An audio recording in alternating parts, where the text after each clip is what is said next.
know what you're asking for? This is a question that Jesus Christ, he asked back to James, I believe it was James and John, and his mother.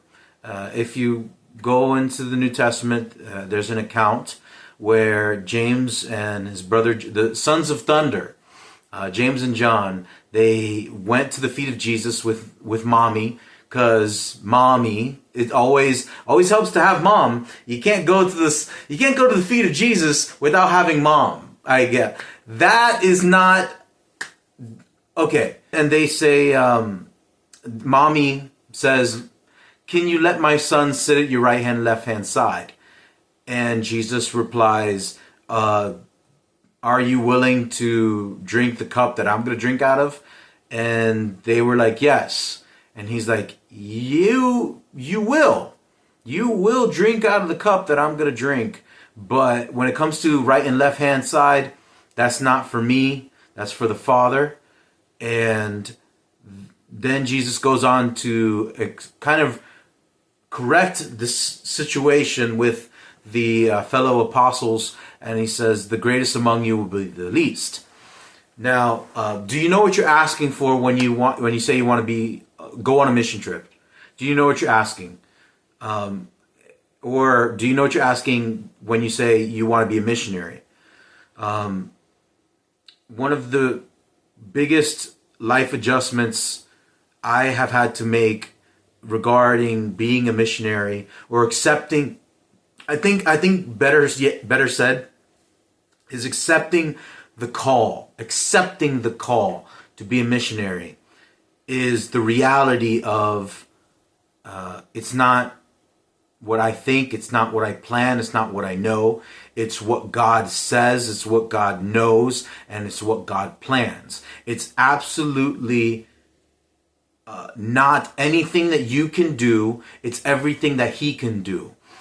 I was taught, as if you're a millennial, maybe you understand, we were taught, go to college and be a college kid. We were taught to get a white-collar job. We were taught all of these sorts of things, indoctrinated in these ways. This isn't a social commentary. This is more about God and His plan. His plan is always different than what you think. My ways are above your ways, and my thoughts are above your thoughts. This is the Lord speaking in Scripture. Submitting to the unknown. Why my life situation at the present moment is so contrary to where I should be. Why is it that if I already have a degree, it's hanging up on that wall? Why, if I have a degree, the highest education, why am I not employed? Well, it's not in what I think. It's what He wants. And humbly accepting the reality that God says, my will be done. Do you want to do that or not?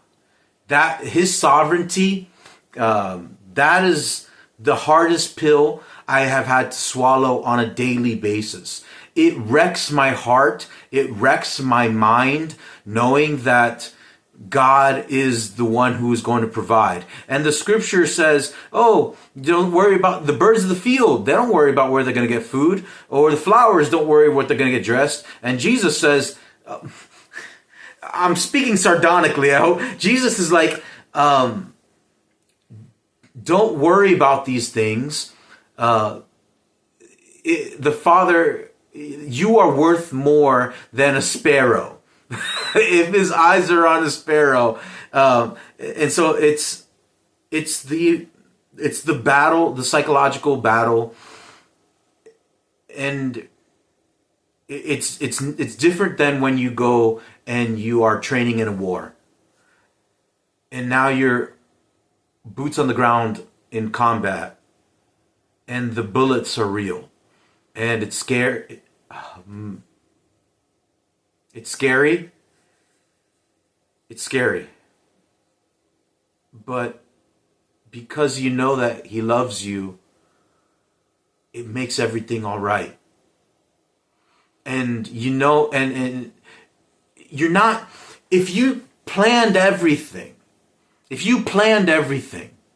then where does God get the glory? And so one time when we were in Beppu, I shared my dream that God gave me to a Japanese a barista, and I tried my best with the words and stuff, and she said, "That is a coincidence. What a great coincidence. The dream that God gave me was filtered into the words, what a great coincidence." And I left that coffee shop with my wife, and I was so heartbroken because the money that was saved, the hours of planning itinerary, the hours of talking with my pastor and trying and funding and speaking to so many, and the people group that I am trying to reach out to, a representative said, "What a coincidence." And it was my wife who reaffirmed the words that we are sowers, and it's not our responsibility to make the seed grow. And that was the trick. That was what awoken me to the reality of thy will be done, not my will be done. So do you know what you're asking for when you say you want to be a missionary? If you want to talk about it in the comment section, or ask me a question in my DMs. God bless, guys. Bye.